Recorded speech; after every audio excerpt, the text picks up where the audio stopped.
And we're back, live from Lucky Leaf, February 28th. I'm here today with Allie Mann, co-founder of Moonlight Cannabis. Allie, how are you? Doing good. Thanks for being here. Of course, I'm excited about it. Hell yeah, Lucky Leaf 2025. It's a little bit of a different feel this time around. But, we're psyched to be doing the media, doing the event tonight.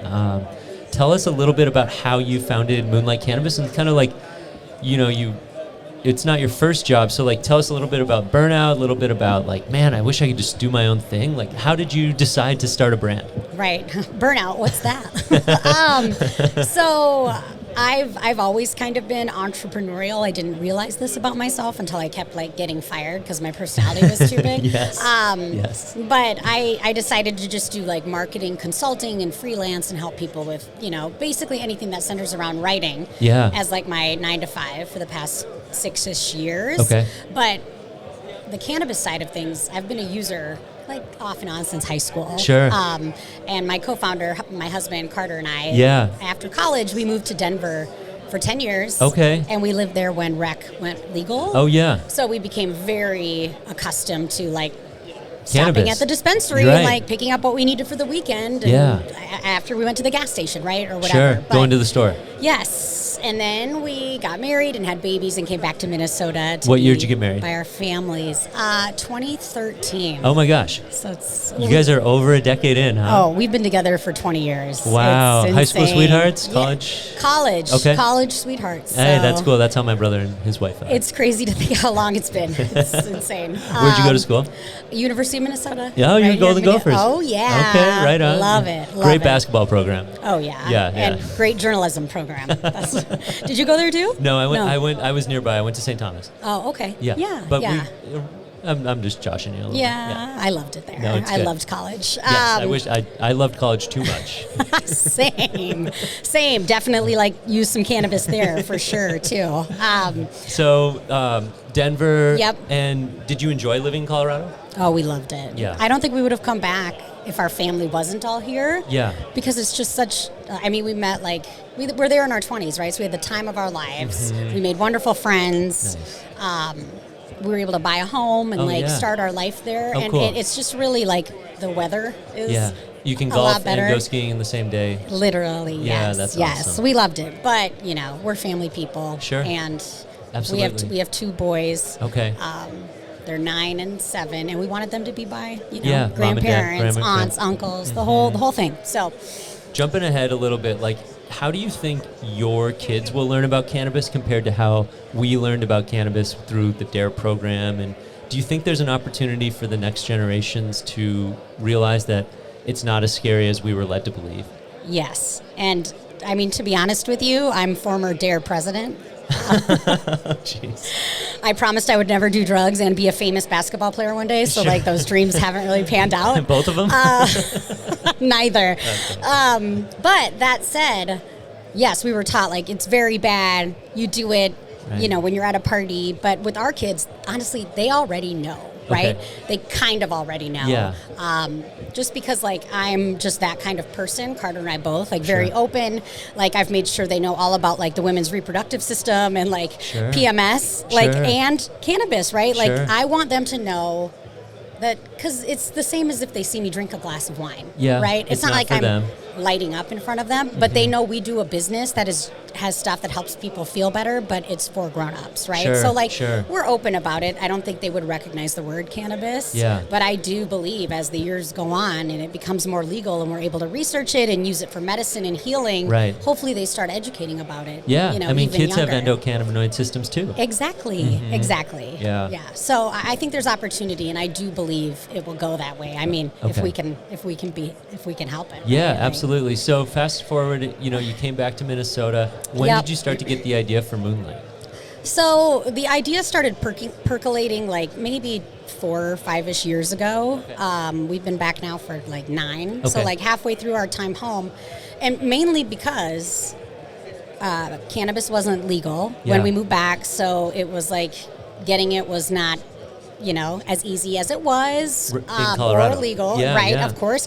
So we, like everyone else, started seeing the hemp products and the D9 products around, and it came at the same time where my 3-year-old son, who's now 6, Fletcher, was diagnosed with autism. Oh. And it was a really hard time for me. I went through a lot of ups and downs with like depression and mental health, and like he at 3 was a lot to deal with, and it was stressful. So I needed something to like help me through it without making me like incapable of parenting, right? And Delta 8, like the hemp-derived lower dose stuff, really did that for me. Okay. But I wanted the experience to be more approachable, because at the time you had to go to like a tobacco store, and I like, what's Pineapple Kush Doggy gonna make me feel? You know what I mean? I wanted it to feel more like a high, like not just for women, but we do kind of tailor to that stressed parent, like wanting something to help take the edge off, allow you to still do your life, your job, your role, whatever you have to do with functional cannabis. That's our whole mission, right? Functional cannabis. Functional cannabis. Right. Every product we make is never going to just have THC. It's going to have THC and some other cannabinoid that's going to do something good for your body. And dosage education, right? So like you're shopping by what you need, like relief-wise, with a company who wants to educate you, right? And like make sure you understand and know what you're getting into. Like a needs-based is really where that's where the market is going, because folks, we were talking about it yesterday on one of the panels, is like they're already shopping for adjacent products at the co-ops, at the Whole Foods, at these stores that offer better sleep or pain relief. But like cannabis can do all of those things, so it's smart as a brand to really offer ailment-based, solutions. Absolutely. And like the idea that, we're learning more about alcohol and like the foods and the things we consume, right? And like as a parent, it's scary to like figure out the truths, right? So if we can also act as like a replacement for alcohol, right? Or like maybe something else that isn't great for you, but you still want to relax or like take the edge off. But plant-based. Natural, from the earth. So I'd heard about the products before I tried them, and I know some of the products that you initially started with are no longer available on the marketplace. But you came out with a product last year in the fall. I tried it at Legacy Cup. It was this really sweet-tasting, energizing moonshot. Yes. And talk a little bit about how you developed that product, and how successful and how happy are you with the overall results so far? So Moonshot is our first beverage, right? We have just kind of been a gummy company up until now. So we were nervous about how exactly to get into it, right? And like what way to get into that beverage space, because Minnesota is so amazing and has like so many amazing hemp-derived beverages that it's almost like I don't want to get lost in the mix, right? And like there's already so many great options. What can we do that's different? Yeah, right? I call it the Me Too brands. There's a lot of Me Too brands out there. Yes, and they're great, right? They're great. So, but I just wanted to do something different, right? So we were like, let's do a shooter. There's not a lot of those, maybe not everybody wants to like crack open something that they have to finish in one sitting, or, they just want something little, or they wanted to have, we just wanted a different option, right? A different modality and beverage size, and we wanted it to be clean, no added sugar, no fake flavors, nothing like that. I want it to taste amazing. It's wild cherry flavor. It is amazing because I like that flavor, so that's what we picked. But like you can the best thing about it is it's glass. It's good for the earth. You can put it back in the fridge, put the lid back on. Just take a sip. Yeah, take a sip. I pour it into like a sugar-free like ginger ale at night or whatever. You make little cocktails with it. Right. It kind of has a lot of legs, which we also like. So, and I'll tell you, we are, we're hustling, trying to get it into all the place that already sells our gummies are obviously open to it and it's selling and they're pushing it. But we're trying to like get into that like liquor store world now, right? And like make sure we're where those other hemp beverages are, right? So that's kind of our current approach. But, it's not always easy. Right. Well, if you're a retailer or a liquor store looking to get a high energy compliant beverage on the shelf, definitely reach out to Allie and Carter from Moonlight. I love the product. We've tried it on the podcast. We've played around with the Moonshot quite a bit. And what do you see next coming? Are you going to stay in the hemp space, or do you think you'll cross over into the adult use market? Where are your thoughts are thus far?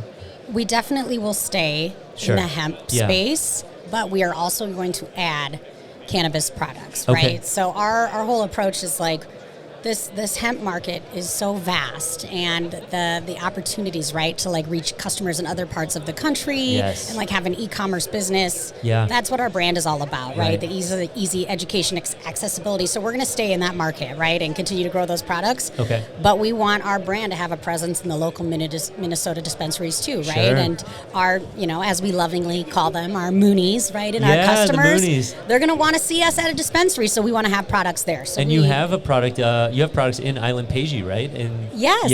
I saw your brand there a couple weeks ago. They're a great partner, one of our best. So we love being there. But yeah, we want to add cannabis products too. That'll be at the dispensaries, right? So it'll kind of be almost our cannabis license, if and when we get it, will be supplemental to the overall kind of hemp-derived business. Awesome. Yeah. So you've got a great email newsletter, great social media. Where can folks find you online?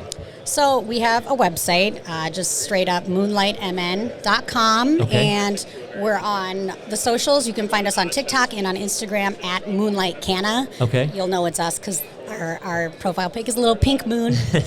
Nice. But yeah. Awesome. Yeah. Thanks for being here. Of course. Looking forward to trying out what's next, and hope to see you again soon. I hope to see you soon too. Awesome. Thank you for having me. Yeah, absolutely. Awesome. We'll be right back.